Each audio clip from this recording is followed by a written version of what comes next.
혜인이가 오늘도 점심을 안 먹었다고. 백현우는 아까 분명히 홍혜인과 헤어지면서 점심 식사를 맛있게 하라고 인사를 했고 홍혜인도 직원들과 점심을 먹으러 간다고 말했는데 이번에도 식당에 가는 척만 하다가 직원들 몰래 어딘가로 사라져버렸다는 충격적인 이야기를 김비서로부터 듣게 되었습니다. 이사님, 아까 나비서가 그러더라고요. 홍혜인 사장님 자꾸 점심 안 드셔서 건강 해치실까봐 걱정이 된다고요. 그런데 나비서님이 사장님 따라가려고 하면 절대 못 오게 막으셔서 어디 가는지도 모른다더라고요.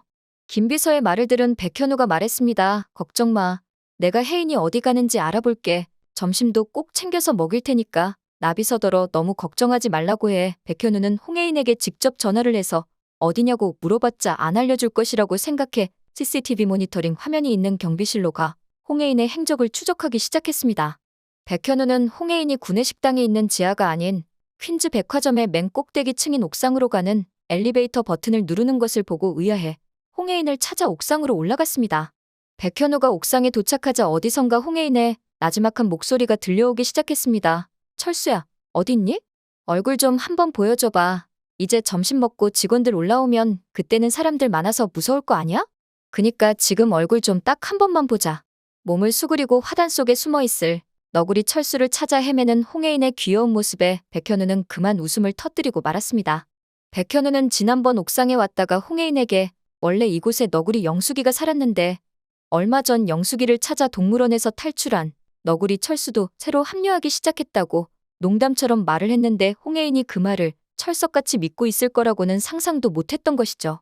백현우는 아직 홍혜인이 모든 기억을 100% 찾지 못했기 때문에 일부러 홍혜인이 했던 말을 역으로 건네며 홍혜인이 기억을 찾게 돕고자 했던 것인데 귀여운 홍혜인은 그냥 그 말을 믿어버렸던 것이었습니다. 백현우의 웃음소리를 들은 홍혜인은 뻘쭘해져서 고개를 들어 철수를 찾지 않는 척했고 이 모든 것을 이미 본 백현우가 다정하게 말했습니다. 홍혜인 씨, 서울 한복판에 너구리가 어딨어요? 영숙이도 홍혜인 씨가 만들어낸 거잖아요. 기억 안 나요? 백현우의 말을 들은 홍혜인은 자기가 했던 장난이 파편처럼 기억났고 백현우가 자기 따라 장난을 친 걸 알고는 귀엽게 화를 내기 시작했습니다. 백현우 씨, 진짜 자꾸 이럴 거예요? 정말 너무해. 흥칫뿡. 홍혜인의 사랑스러운 모습을 본 백현우는 어쩜 저렇게 귀여울 수가 있지 싶었습니다. 홍혜인도 백현우가 자신이 기억을 찾는 걸 돕기 위해 친 장난이란 걸 금세 알아챘고 삐진 걸 금방 풀었습니다.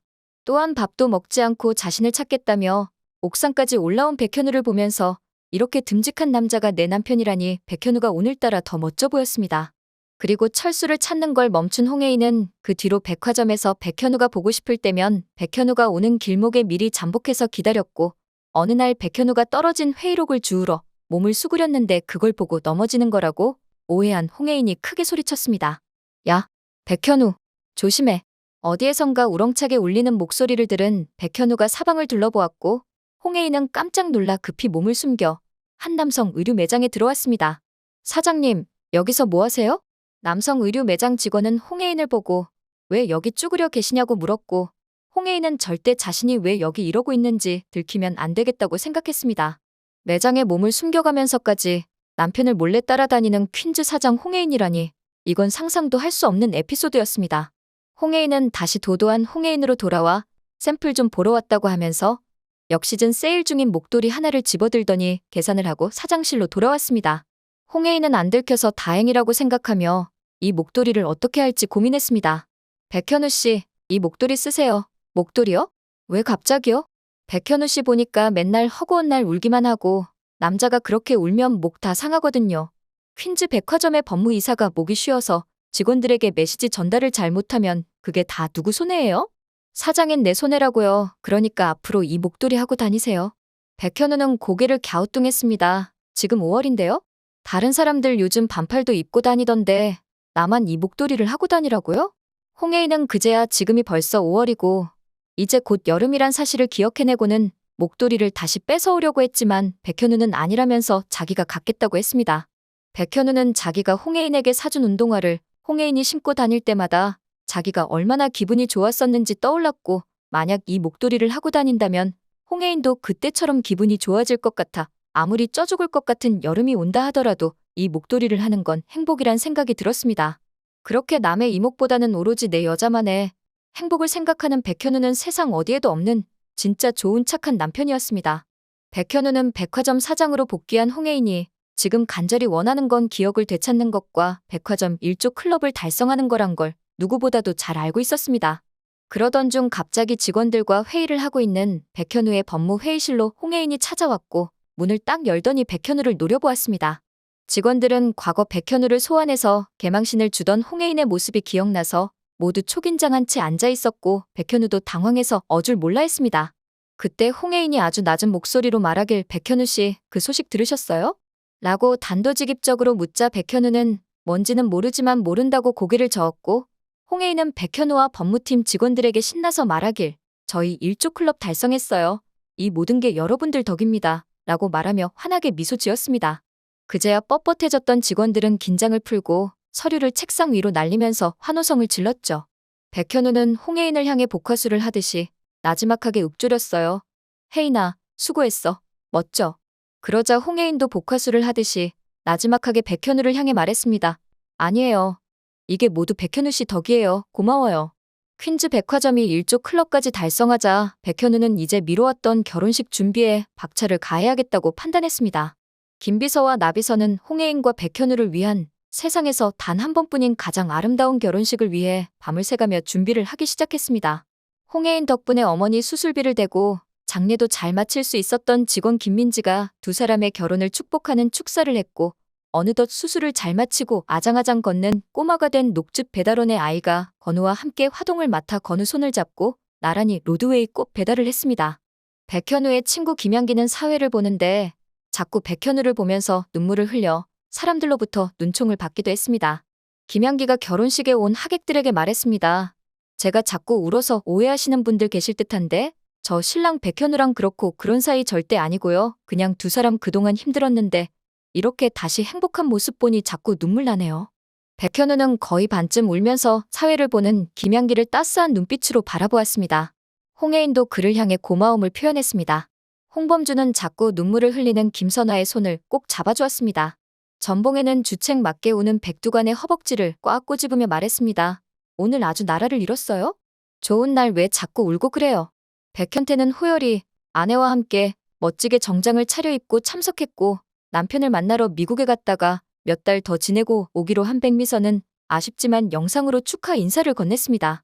감옥에서 형량을 마친 천다혜는 예쁜 한복을 차려입고 하객을 맞았고 하객들은 천다혜, 홍수철, 건우를 보면서 완벽한 가족이라며 축복해 주었습니다. 그렇게 결혼식이 모두 끝나고 한껏 기분이 좋아진 하객 그레이스고는 지난번 맛있는 밥을 대접해준 김선화에 대한 보답이라면서 모든 가족들을 자기 샵에 데려가 마사지를 받게 해주겠다고 했습니다.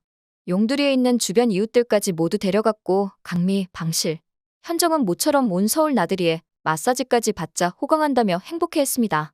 결혼식 때문에 긴장했던 가족들과 이웃들은 그레이스고의 호의를 감사히 받아줬습니다. 이제 홍씨 오너일가에게 그레이스고는 핏줄을 나누지는 않았지만 가족 모임 행사에서 빼놓을 수 없는 관계를 유지하고 있었습니다.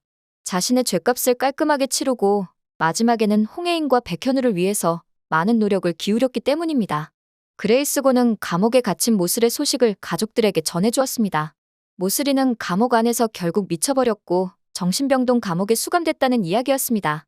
자기를 진심으로 좋아했던 홍만대 회장을 약에 취하게 해반 식물인간으로 만들었던 모슬이는 결국 자기도 같은 꼴이 되어 남은 인생을 모두 정신병원에서 주는 약에 취해 반식물인간 상태로 살게 되었습니다.